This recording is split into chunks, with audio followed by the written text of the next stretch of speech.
What is going on, guys? In this video I'm going to show you how to transform this dining room with just $1,000 budget into this. Just stay tuned. This video I'm going to show you how I did it all by myself and under 3 days. Let's get to it. So for the first part, we're going to be laying on the floor. My floor requires an underlayment. This is also for soundproofing and also vapor barrier. Let's get to it. This is going to be a voiceover over time lapse. The first step is going to be removing the baseboard, getting down any nails that might get in the way of the flooring, and cutting our door jambs, and then sweeping after. So enjoy the time lapse. For cutting the door jambs, you can use a handsaw, or you can use my favorite, which is osculating tool, and it cuts it like butter. For the pergo underlayment, all you really need is a utility knife, and I'm using blue tape over the seams just because the stickiness of the tape doesn't feel like it's enough, so I'm just doubling down. And make sure when you're laying down your underlayment, it is perpendicular to your floor. And to prevent buckling, don't forget for your laminate flooring, since it's wood, you have to have it in the house for a couple days prior to installing.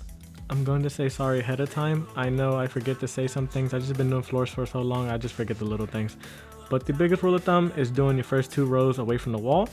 And I wouldn't even worry about the expansion gap, especially for a little room like this. I worry about it afterwards or during my door jambs. So you want a 1/4 inch expansion gap on all 4 sides, but you can manipulate it as you go. As you can see, I have a pry bar, and what I do is I find the studs on the left side of the wall like I do here, and I can manipulate it as I go, so that way I don't have to worry about the 1/4 inch reveal throughout.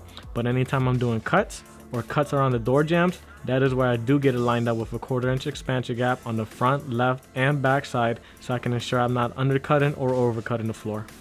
And for my cuts, I'm using a miter saw, and for the long cuts, I'm using a table saw.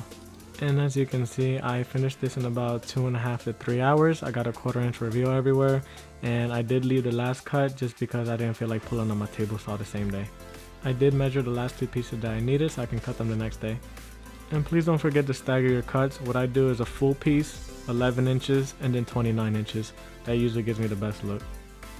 The next step is to do my accent wall, and I want to do my accent wall first because just in case I paint over it, it's fine, because what I plan to do is to use some trim pieces to outline my wall. So that's why I'm going to paint this first, and then I'm going to do my walls and my ceiling. So painting is pretty much straightforward, but my rule of thumb is don't paint what you don't want to paint. So that is why I've covered a white trim, just because if I painted it gray or even accidentally, it's just going to take maybe 2 coats to cover it, so I don't want to do that. So that's why I taped that off. So the last homeowner actually painted over the outlets and the switches, so I have to replace everything, and I did that with my last project as well. And I think I'm going to do it throughout the entire house because there's no replacing it, and it just looks like it's gunked up paint all over it. Before painting the walls and the ceiling, I have to do my roughing for my new lights that I'm going to install. And anytime you're working around electricity, please find a corresponding breaker and cut it off. Even if it is off, please double check behind yourself, because sometimes the breaker might not be for all the switches and outlets. That is what happened in my last project, and if you have watched that video, please watch it. I knocked out maybe 95% of the items with 1 breaker, and then there was 1 fan that was off of a different breaker. So please double check behind yourself. And if I'm being honest, lights are probably the easiest thing to do in a home. It's literally, if your house is wired up, it's black to black, white to white, ground to ground. And do not forget, most lights do not come with the bulbs, so you will have to purchase separately. And yeah, that's a factor to consider when it comes to the budget. And now to the painting of the walls and the ceiling, which is my favorite part because it usually tells me that I'm almost done. And this is a color by PPG, and it's called Elemental. It's a really light gray, and it doesn't have a blue tint to it or even a purple tint, and that's what I love about it. And I did blue tape everything I wasn't going to paint, so that way I can move faster, because I am doing 2 coats of this. I am definitely not the best painter, but I think it looks good. And either way, if you don't like it, you just sand it.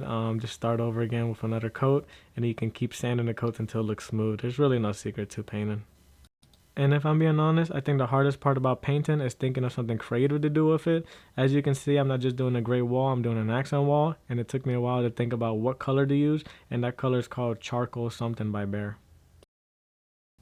And please do not worry about how it looks on the black right now, just because of the fact that like I said, on the overlapping parts where I overlapped with the gray, I'm going to be putting a piece of trim on there, and it's going to hide it, and it's going to look really good. And you'll see that in this part right here when I'm doing the accent wall. For the accent wall, I just used the floating shells as a reference point and used the level to get everything leveled and square. That was it. There was no secret to it.